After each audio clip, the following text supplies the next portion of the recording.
Hello bookworms! Today I'm going to share all of the manga, anime, and games that are on my 2024 list. So these are things that I want to read, watch, and play throughout the year. Actually, probably like pretty early on in the year because this is not a huge list by any means. But so far, just in January and the beginning of February, I found that I am like getting back in touch with the things that I really have loved in the past but didn't pick up the past couple of years for whatever reason. I'm just kind of like leaning into it, going with the flow, and these are my priorities. So as far as manga goes, I already read what is available of My Happy Marriage, which is like a Cinderella story that is set in Taisho, Japan, and it's like a historical romance. It's really cute, very cozy fantasy, and just got me like so excited to pick up more. So from there, I binge read the entire Savior's Book Cafe Story in Another World series, which is only 5 volumes, so pretty easy to binge. But that was another cozy fantasy, really enjoyed that. And then from there, I picked up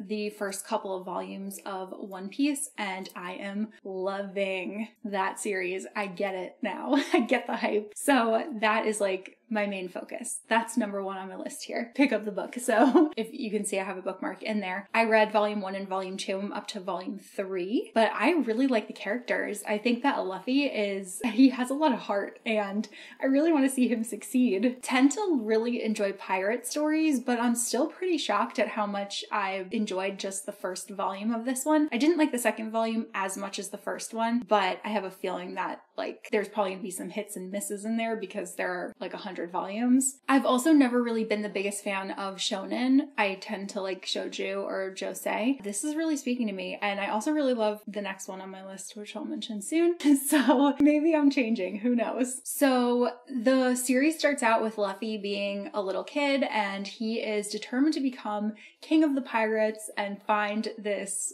treasure that the last king of the pirates hid somewhere. He's interacting with this other guy who is a pirate. He really wants to be taken on his crew, but he's so small, he doesn't know how to swim, and then he eats this fruit called the gum fruit, and it turns him into rubber and gives him like these weird abilities, but it also curses him so that he will never be able to swim. So obviously it would be pretty rough being a pirate if you can't swim. However, Luffy is not letting that get him down. He is still determined, and he's going out, he's recruiting people for his little pirate crew, and he's still determined to become king of the pirates, and it's so much fun. And then another just like fun thing about it is that between each chapter, the author tends to offer some tidbits about historical pirates or just like piratey things that have gotten him interested, or little like fun things like this is how to draw a skull, and I'm really enjoying those too. The next manga on my list is Full Metal Alchemist, and I can't believe I haven't finished this yet. I was really enjoying this last year, and then I just like stopped reading manga. Like I barely read any manga last year, and I want to obviously change that. I was really enjoying this, so I do want to finish it. I am up to volume 11 at the moment. This is a really heartfelt story about 2 brothers, and one of them is known as the Full Metal Alchemist.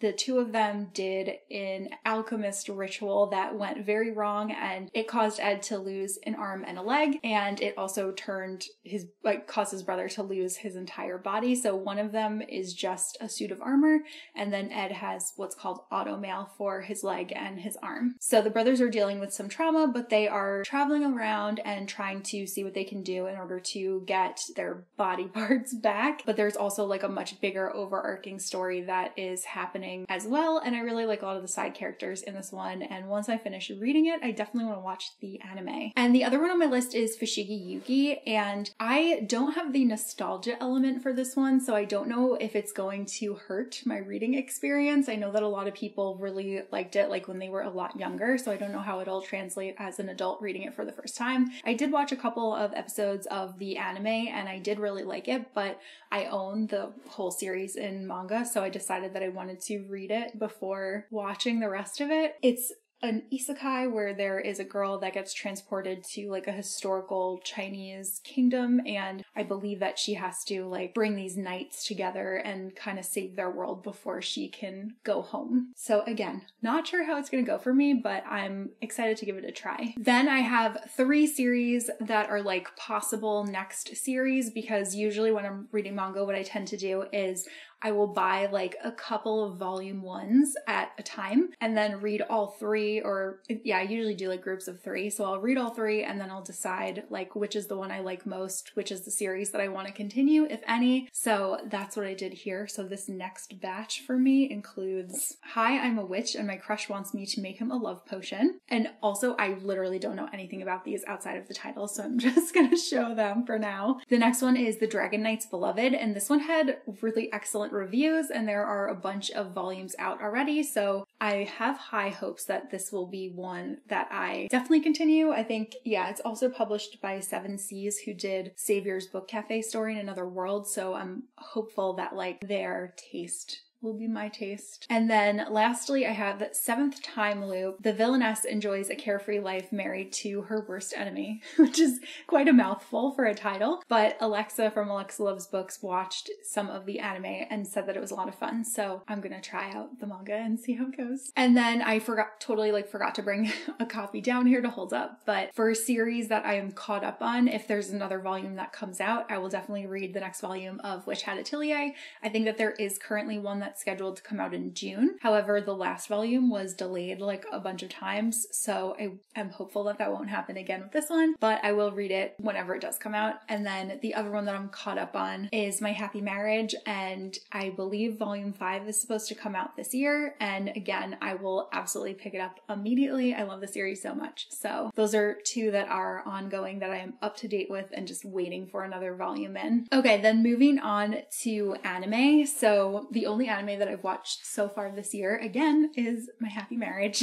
And I'm so glad that I did. It actually goes way further than the manga, and it's left me like desperate for more story. There are light novels, so I'm tempted to pick those up too. However, I would love to get a second season of that show. But anyway, ones that I have not yet watched and really want to do so are number 1, The Apothecary Diaries. Again, Alexa from Alexa Loves Books and Rachel from Hello Chelly both highly recommended this one to me, and I very much trust their taste. So I'm really excited to give it a go. It follows a young woman trained in the art of herbal medicine, but she's forced to work as a lowly servant in the palace. She uses her wits to break a curse that is afflicting the imperial heirs, and it manages to catch the eye of one of them, and that helps her advance, and she gets promoted to be the attendant food taster. But I do believe that this imperial heir might have some other plans for her too. I'm not sure if there's going to be like some kind of romance, but it sounds fun. It's, from what I understand, a more of like a slice of life kind of anime with a cozy fantasy twist to it. The next one I'm so excited to watch. It's called Delicious in Dungeon, and this is one that Andrew actually has been seeing online a lot, and I actually read the first volume of the manga when it came out. I want to say it was like 7 years ago, maybe. But it follows a young adventurer and his party, and they are adventuring in this dungeon. They get attacked by a dragon, and they lose everything that they have, their food, their money, and one of the members of their party. So they obviously want to go out and rescue her, but without any food, that will be difficult. So they come up with a plan to eat all of the monsters along the way while they are dungeon crawling. It sounds very up our alley, and I have a feeling this will probably be the next one that we watch. Next on my list, I should say our list because Andrew and I always watch anime together, would be the second season of Spy Family. We both loved the first season so much, but we haven't watched the second season yet. I think that there's also a Spy Family movie that's coming to theaters in, I want to say like April or something, so would love to get caught up before that happens. This show is so great. It follows a family of spies. It's funny though because the like dad character is a spy. Then he has to get married to this other woman who is also a spy, but he doesn't know that she's a spy. She doesn't know that he's a spy. And they also adopt a like daughter so that they can infiltrate the school and get close to the father of one of the other students who is like their mark. And the funny thing is that the daughter can actually read minds. So she knows everything that's going on. She knows that both of her parents are spies and they don't know that she can read minds. She's like involved in everything. It's so funny. And they also have a super cute dog. So yeah, looking forward to catching up on that show. And then the last one on my list is another one recommended to me by Alexa, and that is The Saint's Magic Power is Omnipotent. This is another isekai, and it is following following a young woman who has a magical entrepreneurship in a fantasy world. So she's meant to be a saint and banish dark magic. However, everyone likes the other saint more than they like her. So instead of doing what she's supposed to, she sets up a small shop selling like magical potions and cosmetics to people. To me, it sounds a little bit similar to Savior's Book Cafe Story in Another World. So if that's any indication, then I'm probably going to really enjoy this one. Kind of like slice of lifey, cozy fantasy. And then last category, moving on to games. So far this year, I have played Hades, which I love so much. Like, Andrew and I basically like didn't move from the couch for like an entire weekend just playing Hades, and it was the best. We both had so much fun. I'm obsessed. And I always become really obsessed with video games when I'm playing them, and I tend to like avoid playing games because I know myself and I know that that will happen to me. But I've decided that I do want to like spend some time playing games this year. So these are a couple that I do really want to get to.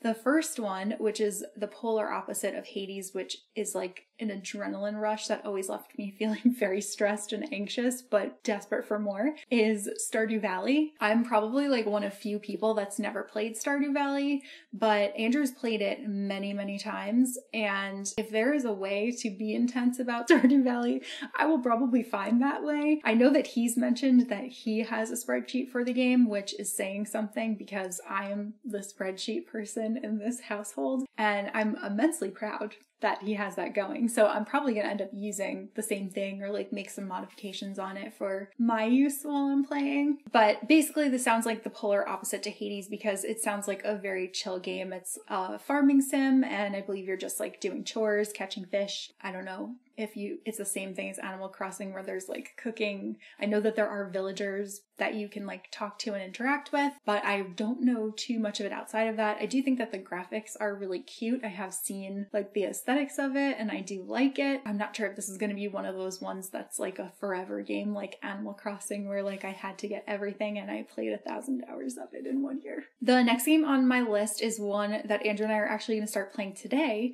and that is Tunic. This is a super cute indie game, and the main character is a fox, and it seems very like Legend of Zelda inspired. Like he's wearing like the green tunic and he has his little sword and shield. It follows a small fox on a big adventure in a ruined fantasy land, and there are some objectives that you have. I think that you have to like rebuild a book, but I think it's like the instruction manual. It also sounds like there could be some hidden treasure, and then you're going to be like battling enemies along the way. The next on my list is Koa and the Five Pirates of Mara, and to be honest, the one that I really want to play is Mika and the Witch's Mountain, but since I have Koa in hand, I decided to include this one. This one follows a girl named Koa and her best friend Napopo, and they go on an action-packed adventure through the islands of Mara. This one is a platforming adventure game where you have to beat pirate bosses, and as you do, you unlock different areas of this archipelago. The graphics look really cute. Again, I'm really excited for the other game that this company is producing. They did a Kickstarter for